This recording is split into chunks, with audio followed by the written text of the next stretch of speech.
زبايننا اليوم راح نشرح لكم طريقة عملية جمع الفئات وعزل الفئات. طبعا هذا العداد راح يصير جيب بي أول، جيب ثاني، وهنا جيب للأوراق المرفوضة أو اللي مشكوك بها.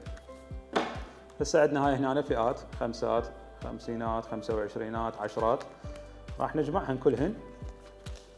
راح أحدد أنه أنا الجيب الأول يكون فئات متعددة، الجيب الثاني هم فئات متعددة، وهذا الجيب للرفض. خلي المبالغ.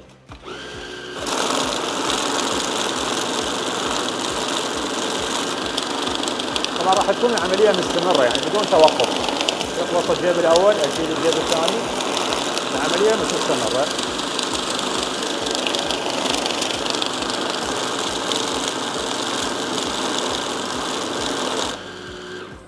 هاي هنا الجهاز توقف.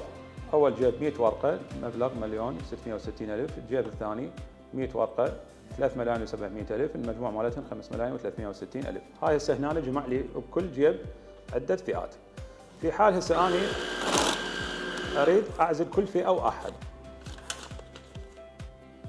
نضغط على هذا الميكس من هنا، نحدد نختار الاس بي.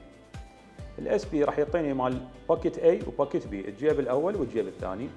باكيت اي هسه أنا محدده اوتو، راح يختار مثلا بس خمسات بس عشرات، أول ورقة تنزل شنو أي فئة راح يختار هاي الفئة ويمشي على البقية.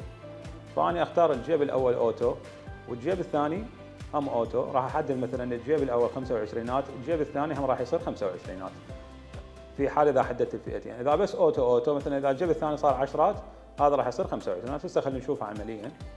راح نسيب.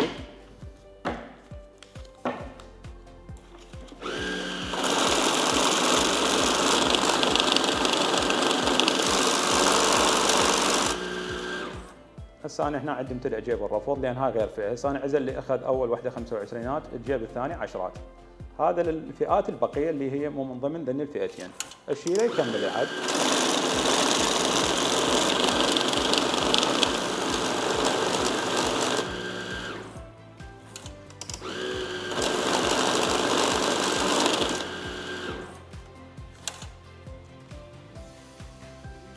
تمام. بس بهاي الحاله عزل ال25 الجيب والعشرات الجيب، واقدر احدد انه الجيبين اسويهم فئه واحده من هاي الاوبشنات اللي من هنا، انه انا اقدر اسويها من هنا باكيت اي، باكيت بي، باكيت اي اوتو، باكيت بي اوتو. من اختاره سنجل واخزن راح يصير الجيبين يعدن فئه واحده.